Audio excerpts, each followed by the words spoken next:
Alright, so we're back at it again. We're going to be putting some headlights on the Mini Cooper, and they're the Spyder headlights. I got them off ECS Tuning, I think. They're supposed to be plug and play. I've never done headlights before, but it's definitely not plug and play because there's some open wires that need to be soldered. So we'll see how it goes today. Oh, and the reason we're doing headlights now instead of like a sway bar or a splitter or anything like that is because my headlights are broken at the moment, so might as well just upgrade instead of fixing the old ones. Alright, so for the first step, you're going to make sure you have an 8mm. You're going to have to unplug the, I don't even know what it's called, the connector.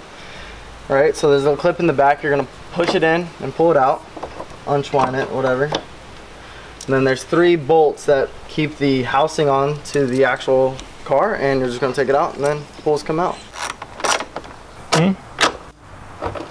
So once you get all the 3 bolts out, it's pretty simple. Literally just push it up and out, and it's out. Alright, it's a slight issue. The camera actually died, so we're using our phones now. But back to the video. So this is the stock. Clearly it's not as basic compared to the new one. They're the same male, different, you know, different look, I guess you could say. The wires are all over. This one's kind of cleaner, but this one has a lot more going on. It has an LED strip, halo, and projector. So we're gonna plug it in and hope it works well. Alright, so when you're putting it back in, like how you took it out, you're gonna want to make sure these holes are lining up with the holes in the actual frame of the hood. Hopefully it goes in pretty smoothly and simple.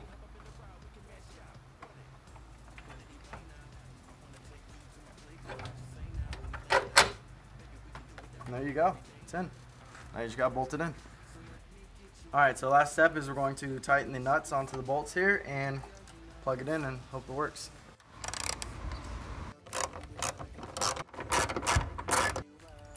You're going to line this up and make sure it goes in smooth. Done.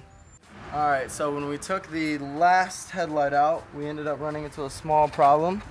You can see right here where this one came from here, this came from here. It actually corroded.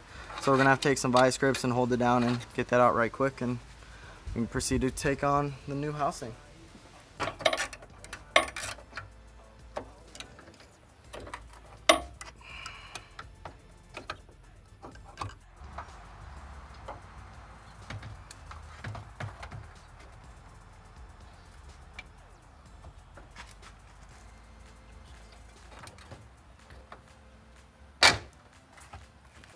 Alright, so just like the other side, you're going to end up putting the nuts back on the bolts on all 3.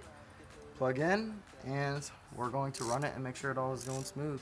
And then we're of course going to have to take these 2 wires here that are actually connected to the halo and figure out how we want to, where we want to solder them into whichever running system of lights we want. Yeah, time to see if they work.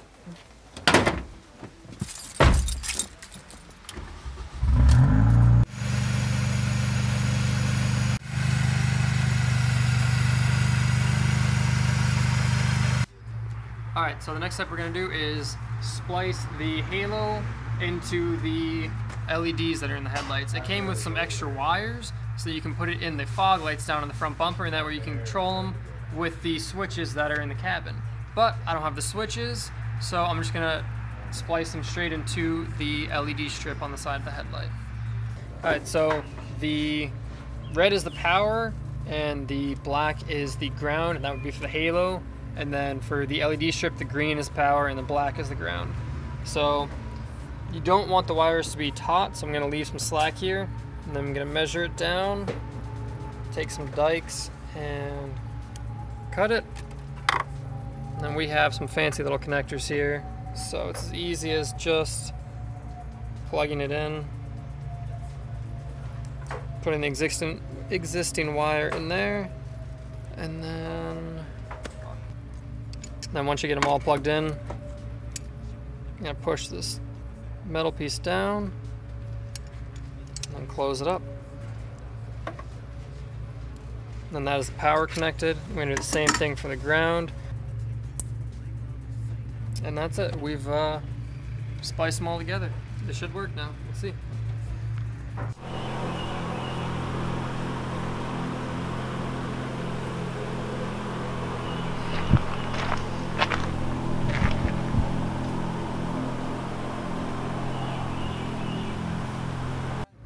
Alright, so now that everything's working, we're going to clean up the wires a little bit.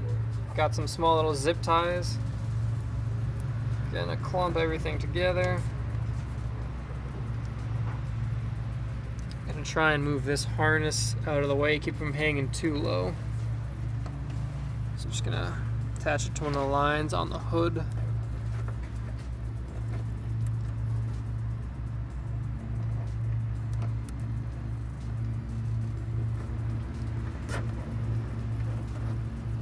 Nice and snug, don't want to go too tight and cut the wires. Also, I'm gonna take these two wires right here and zip tie them up behind there, pull them completely out of the way. And it should help the harness stay up a little bit as well. And then to top it all off, you're just gonna take some scissors or dikes in my case and trim all of the zip ties down. Keep it nice and neat. Alright, so I've had the lights on for about a week now. They look awesome, but they perform pretty average out of the box. Definitely would need to get some high output LEDs. That's what I plan on doing very, very soon. I got some nighttime footage for you guys, both high beam and low beam, so you can see how they do, and you guys can see they're average. They're nothing special. The LED strip or the halo don't really help at all. They just make it look pretty awesome. So coming up is the nighttime footage, and remember to like and subscribe. Thank you.